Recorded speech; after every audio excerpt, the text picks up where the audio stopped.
Thank you. Ah, happy birthday.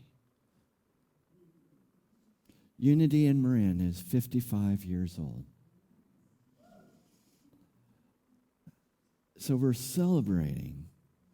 We're celebrating our birth. We're celebrating all the work that has gone on through Reverend Candy, Reverend Richard, Reverend Bill, all the work that you all have done, all the investment of time, talent, treasure, all the ways in which you've supported this community.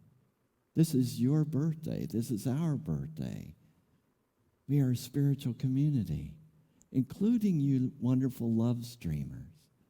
This is our birthday, to celebrate what we are here to do. On the picture behind me is a picture of redwoods, as we heard from someone who has very much influenced my life, Radhanath Swami, in his book, The Journey Within, talking about how the roots of the redwoods support each other, even though there's lots of rocks and they're on hills and it's not always what looks like the best condition, yet interlaced, they support each other. They help each other to grow up. And as that reading stated, so when a sapling begins to grow, it is protected and nurtured by those who have grown and gone before it. We are in the lineage of those who have led and have been committed and have helped to shape this wonderful spiritual community. Frankly, this is the most wonderful spiritual community. It is. In terms of its love, compassion, prayer for each other, in terms of how we are there for each other, the loving kindness initiative that reaches out to those who are hurting and having difficult times. Our classes on, like at 11:15, Janice Campbell leads a class on Receive Your Life, using unity principles to appropriate what is needed in our life. She'll be teaching Lessons in Truth, a seminal work from Unity. She'll be teaching Discover the Power Within You by Eric Butterworth. We have classes throughout the year that help us to ground and focus and grow. Life-changing classes. We have Wednesday night services that are life-changing, which I get to do the first one of each month, the first Wednesday of each month. We have an amazing choir ministry. We have an amazing music ministry. We have people who help us ushers, who help take care of the meditation garden. Thank you, John. We have people who help us with the gardening and plants around here. Thank you, Thomas, and facilities team. We have people who do all kinds of things here, who work with our young people. There are amazing ministries here. We have Spanish-speaking people who are coming here that Olga Lucia and I are connecting with. We have, last Sunday, this whole stage was lined up with young people, children, the saplings. We are here to shelter the saplings. And some of us are adults, but maybe we're still saplings too. Maybe we need that shelter, right? So we're here for one another. We're here to help support each other. There's great power in community. Sometimes I've wondered, why not just practice these principles on my own And I can. But I've noticed a difference. I have a great propensity to be able to fool myself. I may be the only person on the planet like that. But I can get lost in my own delusions, in my own ego. I can get lost in my own error thinking. Being in community helps remind me of what I really am. I have a best friend, and he's in Wichita, Kansas. He'll come visit sometime. And do you have a best friend that can just tell you the way things really are? You know you're going to love each other and care about each other no matter what is said, and you just say what needs to be said. And he was talking to me about how sometimes I would retreat into my own shell and get focused on myself. And so he says to me occasionally, "Tim, I think you're getting shellfish." Going into my shell, becoming selfish, shellfish. Community is important so that we can be there for each other and help each other to grow. And so we are giving here spiritual tools that help us to grow in our lives. That's what spiritual community is about. It's also about socializing. It's about fun. I believe in fun. Most of you know that I have a sense of humor. What most of you don't know is that I hold back 90% of the things I want to say and do. There's a reason for that. But as you get to know me, that percentage might be going down. You might see more and more. Take a deep breath. So, the power of spiritual community, to be there. Who was it that were the big redwoods while you were the sapling? While you were trying to find your way in life, while you were trying to discover spiritual principles, who was it that you looked up to? I would sit next to my dad every Sunday. My mom would be in the choir. My dad loved being in the choir, but while I was growing, he would sit with me. He was a bass. And so starting at age 7, he would teach me to read the bass clef of music, because it'd be in at least 4-part harmony. And so I would learn the bass part. But I also learned from him a lot about spirituality. I learned a lot about honesty, integrity. I learned from my brother who just passed. He in many ways was a father figure and mentor to me. I've learned from many people, and I think about those people that are in spiritual community that have been my mentor, who believed in me. I was in trouble a lot as a child. I was in trouble a lot. And yet there would be these elders in the spiritual community that would come to me and say, "Timmy, there's something about you." Now, many people had told me that. But what they said was, "There's something about you. I see something in you. I think you're going to be a minister. I think you're going to be a leader." And I'm thinking, how's that going to happen? What kind of magical alchemy will have to happen in order for that to occur?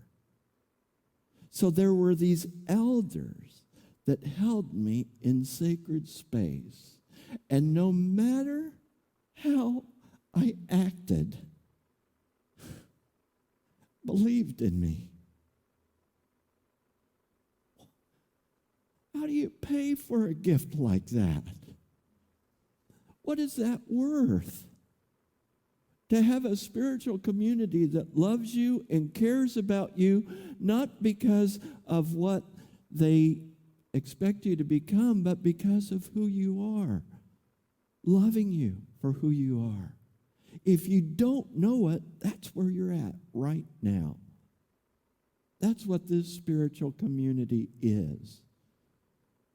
Earlier this week, there was a meeting, well, lots of meetings, but in one of these meetings, we were meeting with the core education group. And Reverend Medora looked at the core education group and said, "Do you remember those leaders that held you and helped raise you up into unity principles? Remember those people when it was a church in the box, when Unity in Marin was a church in the box, and there were these leaders that you looked up to, and they helped bring you along? You remember that?" Reverend Medora said to them, "Now that's you. You're the ones to raise them up." We are a forest of redwoods. Our roots interlock. We have our own individuality, and yet we are there for each other to support each other in our growth. We are there for each other to support each other to grow ever higher. And regardless of where we're at in the journey, everybody belongs. Everybody is invited to the party. Everybody is part of this forest, and we're all there for each other. We're not there just for ourselves, like, look at me. No, we want all of us to grow up and raise up together. Individuality and community. That's what we are. This is, I love you, Hawaii. I love you, Wichita. This is the most amazing spiritual community I've ever seen. That's something to be proud of. That's something to invest in. Invest with your time when you can. I know Charcelle is going to have a big Christmas decorating party. Maybe some of you would like to help decorate the place. Maybe some of you would like to volunteer sometimes in the front office. Maybe there's other ways in which you would like to volunteer, like Lou. Lou just gives so much of himself over the years in the kitchen and out here in hospitality. The unsung heroes that bring all this food out every week. The prayer chaplains. My God, while I was with my brother in intensive care, ready to take him off of life support, here's a message from Barbara Cedarblade praying for me. This is a forest raising each other up. It's worth investing our time in. It's worth investing our talents. All of us have different skills. Some of us have skills with computers. Some of us have skills with gardening. Some of us have skills with working with youth. Some of us have skills in giving great advice to the senior minister. Everybody has some skills. And wherever you are that are love streaming where you are. You have skills, you have gifts. You're part of this community. You're part of this interweaving, this forest. Just because there's physical distance, you are still part of this community. So there's ways for you to invest in this community as well. Our time, our talent, our treasure,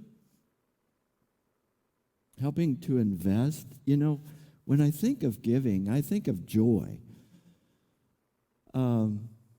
Charles Fillmore, when he was quoting that passage in the Christian scriptures that says, God loves a cheerful giver, the Greek word is hilarion.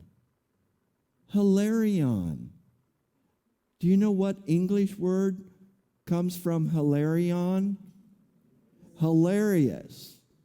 So Charles Fillmore accurately translated that verse, God loves a hilarious giver. It's with joy that we give because we are investing in this community, in this rich forest that we are. I give, yes, as a celebration of all the abundance I've received, knowing that as I give, I shall receive, but I'm not doing it out of selfish purposes. I like to recirculate that abundance that has been given to me. But also, when we give, we are giving to ourselves. We're giving to this community that supports all of us. Some people think, well, why would I give my money, my good, hard-earned money? You're giving to yourself.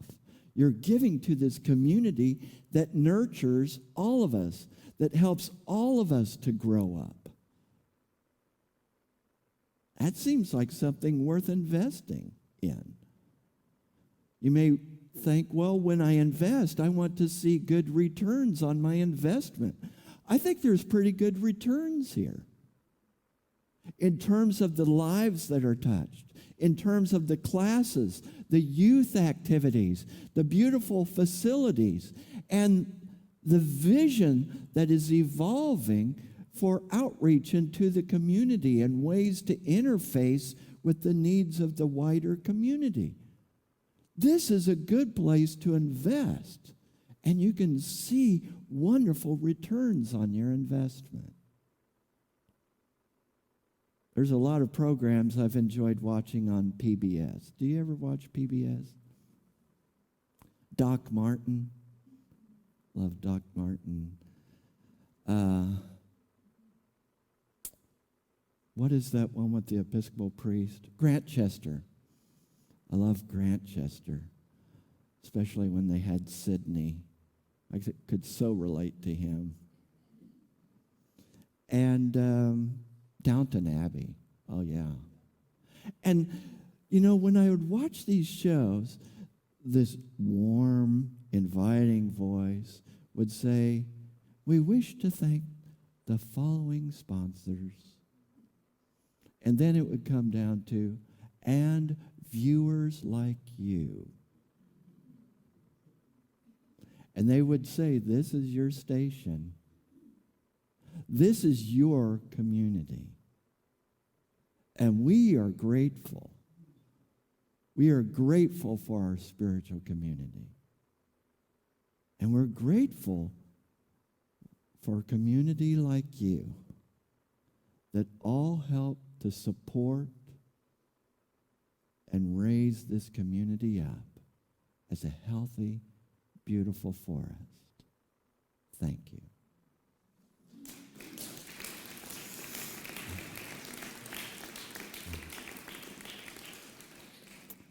Now, remember, God loves a hilarious giver. Now, that doesn't mean God doesn't love other people.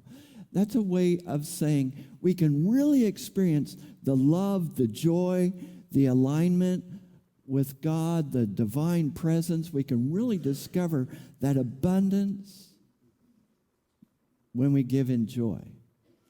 So, in that spirit of giving hilariously,